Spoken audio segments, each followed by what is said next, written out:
narito na naman tayo para sa isang napaka-sweet at nakakakilig na love story nila Kalingap Edu at Ate Viancy. Tulad mo ay aking makilala at kung ano. Para sa pagpapatuloy ng ating love story ay ito na nga ang pinaka-inaabangan na date ng EDSI Love Team pagkatapos na bumagyo.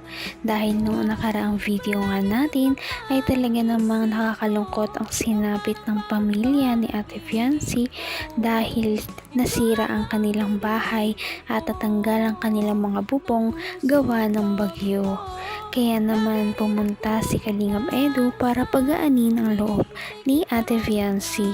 Kaya niyaya niya ito para sa isang date. At sumama naman si Ate Viancy dahil ipinaalam naman siya ni Kalingap Edu sa kanyang mama. Kaya ito ang mga nangyari at mga surprise ni Kalingap Edu para kay Ate Viancy. Ang nais ko lang Para mawala naman ang stress mo,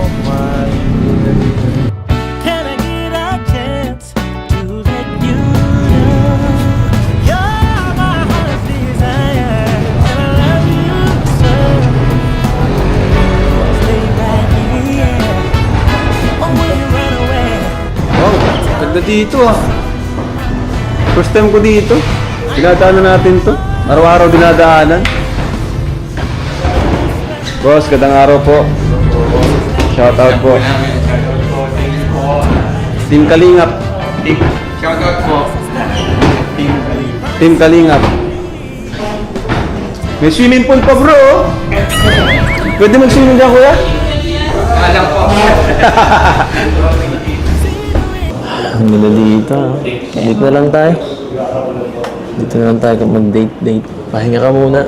At alam kong na-stress ka nitong mga nakarang araw sa Baguio. Sige, salamat. Tsaka po pala, Happy Mansari ulit. Happy Mansari. Ako? Ay, Mansari. Sana totoo na. Hindi. Kailan mo ba akong sasagutin? Ayun na. Ngayon na. Joke lang. Ay. Puro. Napakasosyal nga ng pinuntahan nila Kalingap Edu at Ate Viancy. Talagang special ang date na ito ngayong araw dahil gusto niya talagang pagaanin ang loob ni Ate Viancy para naman ito ay sumigla at sumaya naman ulit. At ito na nga ang kasunod na nangyari sa kanilang date. Hindi. Kailan mo ba akong sasagutin? Ayun na. Ngayon na. Joke lang. Ay. Joke lang. Puro naman biro to eh. Kailan ba? Wala bang dyan? Wala bang time frame? Kaya mo bang maghintay? Maghihintay. Oo naman. Habang buhay.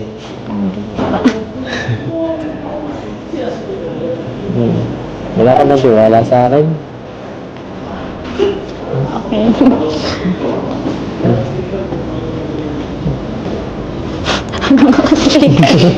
Ang pira. Mabuti na lang, kahit nandyan ang mga pagsubok sa buhay ni Viancy, andito naman si Habi na nagpapasaya at nagpapalakas sa kanya. Grabe talaga sa lakas ng bagyo, no? Grabe yung pinsala ang nangyari sa lugar natin at sa iba pa. Pero, Oo nga po. nga pala. Sobrang nag-alala din ako sa mga kapatid ko po. kumusta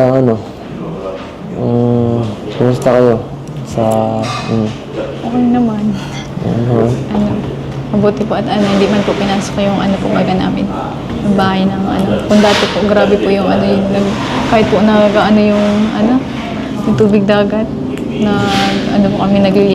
Nakakakilig naman ang banat na iyon ni Kalingap Edu at mas kinakilig pa ng mga viewers noong patulan din ito ni Ate Fiancy dahil sinabi niya na sasagutin niya na daw si Kalingap Edu noong mga time na yon.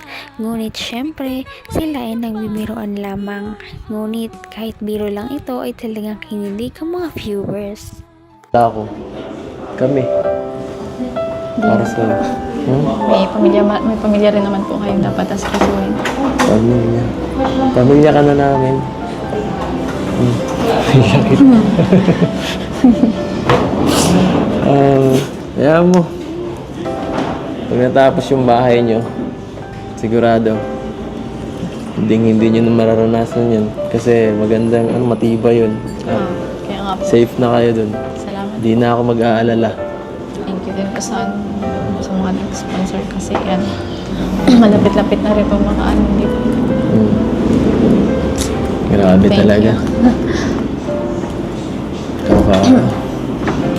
Pinag-alala ko ng bagyong to. Makakainis. Kuntikan ka pang mapahamak. Ay. Susuuin ko na sana eh. Ngayon, pinigilan ako ni Dr. Lab. Hindi naman na po kailangan. Bakit naman? Ano hindi kailangan? May pamilya rin naman po kayong dapat pagtuunan ng pansin. Tsaka, kaya-kaya po Mahalaga namin. ka naman eh. Basta po magkakasama kaming pamilya. Kaya namin nagpasan ng mga pagsubok. Natin. Nakalimutan mo yata. Tama talaga si Kalingap Edu dahil yun na nga lang ang hinahantay ng pamilya ni Ate Fiancy, ang magawa na ang kanilang bagong bahay para naman sila ay makalipat na at hindi na sila mag-aalala kahit may mga bagyo pang dumating sa kanila dahil sila ay mas magiging safe na doon sa kanilang bagong bahay. Kaya naman sana ay matapos na rin talaga ito para makalipat na sila.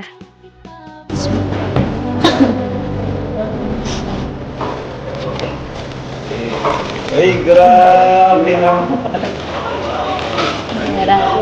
Happy Marsar. Kaya po. Ay, may gate. Grabe. Grabe, ang dami agad. Ay, man. Oo. Ay, bulong lang yan. Sige, bulong na yan. Galing mo natin. Ay, salamat po, kuya. Salamat. Sa lahat ng nagbigay nito, salamat po. Ang sponsor. Thank you po. Ng ating Grabe, may nalo pala kayo. Thank Pwede you. pa namang mawalan. Kahit pa nag-aano dito, nagkakagulo na. Umulan, bumagyo, magkagera, hindi matitigil ang mansari.